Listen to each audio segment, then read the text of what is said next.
Assista só comigo esse testemunho que vai abalar a sua fé. Eu não tinha mais paz, irmão. Depois daquela noite no centro espírita, onde o adversário tentou me enganar com uma mentira disfarçada de verdade, eu saí de lá tremendo. Não era medo da morte, era medo de perder a salvação. Porque eu sabia, se Deus me tirasse daquele lugar, não era para eu voltar para a mesma vida de antes. Mas o coração ainda estava duro, irmão.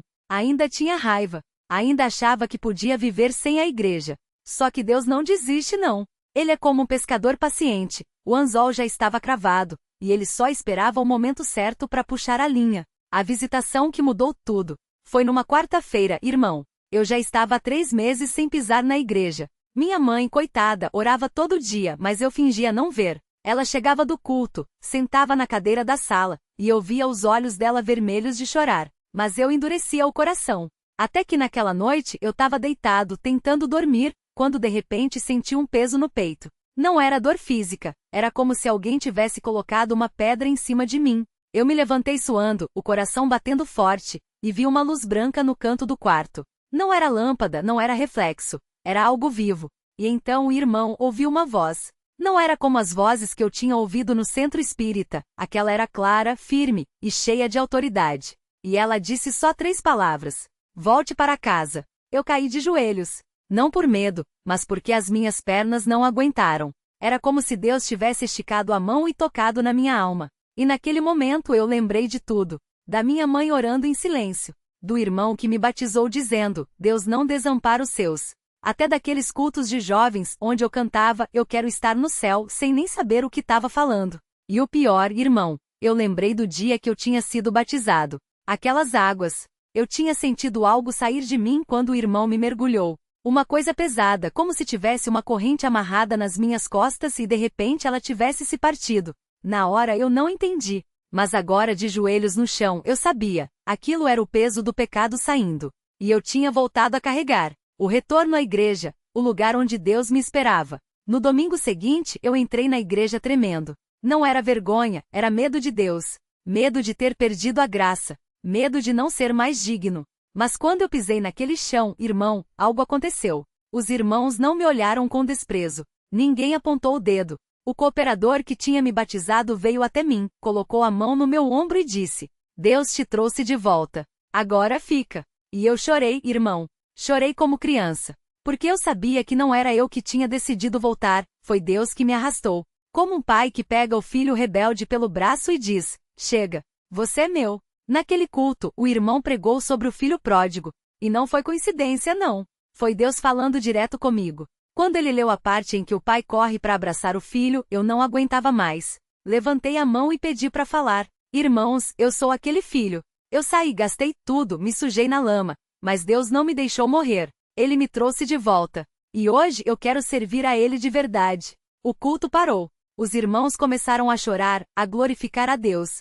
Minha mãe, que estava sentada no banco da frente, levantou as mãos e disse: Glória ao nome santo do Senhor. Meu filho estava morto, e reviveu. E ali, irmão, Deus confirmou. Porque quando o irmão orou por mim, eu falei em línguas de novo. Não foi igual ao batismo, foi mais forte. Como se Deus estivesse dizendo: eu te batizei uma vez. Agora eu tô te selando. A cura, Deus não deixa marca. Mas a história não terminou aí não.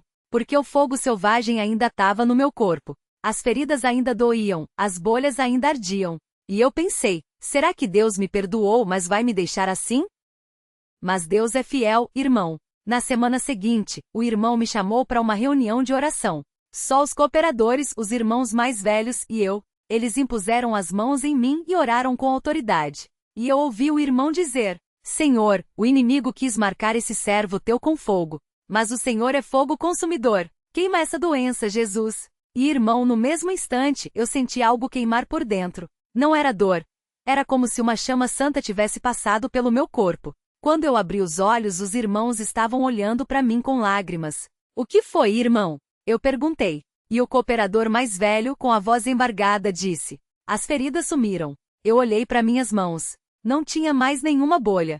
A pele estava lisa, como se nunca tivesse tido nada. Só uma marca branca no braço, não de doença, mas como um sinal. E o irmão explicou: Deus não apaga a memória do que ele fez. Essa marca é para você lembrar, ele te tirou do fogo. Hoje, eu e a minha casa servimos ao Senhor. Hoje, irmão, eu sou cooperador na igreja. Não por merecimento, por misericórdia. Minha mãe ainda ora todo dia, mas agora é com alegria. Minha família toda foi batizada. Até aquele meu tio que vivia bêbado, irmão, Deus o tocou num culto de quarta-feira. E hoje ele tá firme na obra. E eu nunca mais saí do lugar. Porque eu aprendi uma coisa, Deus não brinca com a gente. Ele não nos salva pra gente fazer o que quer. Ele nos salva pra gente servir. E se a gente sai, ele vai atrás. Pode ser com uma doença, pode ser com uma voz no quarto, pode ser com um irmão que te dá um recado duro, mas ele vai atrás. E hoje, quando eu vejo algum jovem resfriando, eu chego perto e falo: cuidado, irmão. Deus é bom, mas ele não faz barganha.